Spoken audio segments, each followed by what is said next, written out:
அமைந்துள்ள சிறிய மலையில் சங்கு சக்கரத்துடன் காட்சி தரும் ஆஞ்சநேயரை தரிசிக்க 406 படிகள் ஏறி செல்ல வேண்டும்.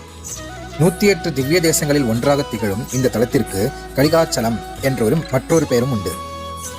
கடிகை என்பது 24 நிமிடங்களை குறிக்கும். அச்சலம் என்றால் மலை என்று பொருள். இந்த தலத்தில் 24 நிமிடங்கள் எவர் ஒருவர் இருந்து வழிபடுகிறாரோ அவருக்கு மோட்சம் கிடைக்கும் அளவிற்கு நரசிம்மர் அருளை வாரி வழங்குவார் என்பது நம்பிக்கை. வெறும் 24 நிமிடங்கள் இருந்தாலே மோட்சம் தருவார் என்றால் அதிலிருந்தே இந்த யோக நரசிம்மரின் கருணையை தெரிந்து கொள்ளலாம். சோளிங்கர் மலை மீது தவக்கோலத்தில் வருடத்தின் 11 மாதங்களும் கண்மூடி அமர்ந்த நிலையில் காட்சி தரும் நரசிம்மர் ஒரே ஒரு மாதத்தில் மட்டும் கண் திறந்த நிலையில் காட்சி தருகிறார். இந்த சிறப்புமிகு கார்த்திகை மாதத்தில் தான் மட்டும் அது. இந்த கார்த்திகை மாதத்தில் மட்டும் தன் கண்ணை திறந்து தன்னை காண வரும் பக்தர்களை பார்த்த நிலையில் காட்சி கொடுக்கிறார் நரசிம்மர்.